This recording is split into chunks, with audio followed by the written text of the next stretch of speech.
And when the merger became official, the leagues were poised to inaugurate their agreed-upon interleague championship game series. The sporting world would soon be able to judge for itself whether league parity was at hand. The AFL-NFL World Championship Game Series would begin after the 1966 season. That meant that 4 championship games would be played before the merger was complete in 1970. 4 games for the 2 rival leagues to battle for World Championship bragging rights. 4 games for the AFL to prove that it belonged. 4 games to set the stage for pro football's future. These 4 games were like 4 quarters of a game. The winner would be crowned the champion, the superior league. The first Super Bowl quarter pitted AFL founder Lamar Hunt's Kansas City Chiefs against the Green Bay Packers, winners of 4 NFL titles in the previous 6 seasons. The Packers, a veteran squad coached by the already legendary Vince Lombardi, featured balance and discipline on both sides of the ball. What they lacked in youth and offensive speed, they made up for with power and preparation. The team was Lombardi's masterpiece.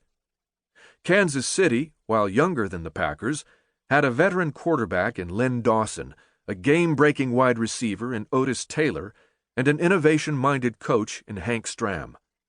Stram's stack defense, in which linebackers were positioned directly behind defensive linemen, was famous for shutting down the opponent's running game and dared quarterbacks to throw the ball. Stram called his moving pocket, in which the quarterback rolls out to his right or left, surrounded by blockers, the offense of the future. As different as Lombardi and Stram were, both preached the importance of a winning attitude.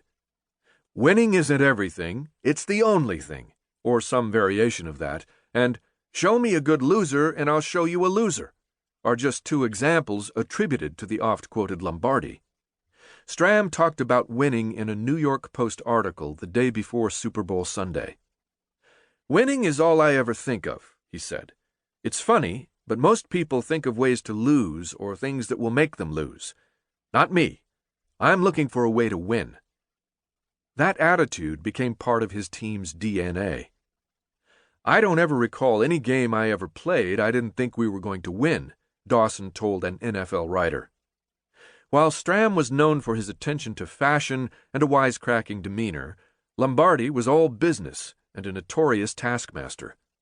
Packers defensive tackle Henry Jordan once said, "When he says sit down, I don't even bother to look for a chair." Building up to the game, Lombardi was his usual confident self. But when he returned to his hotel room after the first day of practice in Los Angeles, the coach found 2 telegrams awaiting his attention. One was from Bears owner George Halas, the other from Giants owner Wellington Mara.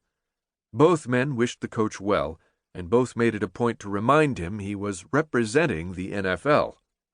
Suddenly, Lombardi realized he wasn't just playing to win. He was playing to preserve the reputation of the entire league.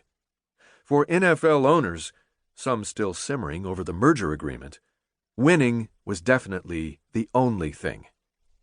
If Lombardi was feeling the pressure, his players didn't seem to notice. "If Hank Stram were as smart as Vince Lombardi," said Packers guard Fuzzy Thurston before the game, "he'd be God." But Stram was a confident man too. When asked about league superiority, he adroitly offered that the battle between the leagues had been fought on paper for 7 years, and now it was time to settle it on grass. Surprisingly, only 61,946 seats were sold in the 100,000-plus seat Coliseum for the first AFL-NFL championship game. Some blamed the exorbitant ticket prices, $12 for the good seats, $8 and $6 for second-tier seating. The disappointing stadium attendance was more than offset by the more than 51 million viewers who tuned in to the CBS-NBC simulcast.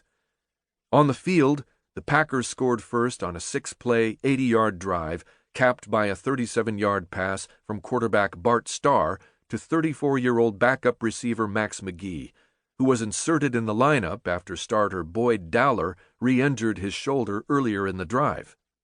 McGee, who had spent the previous night on the town, told his roommate, Paul Hornung, "I haven't played enough to be..."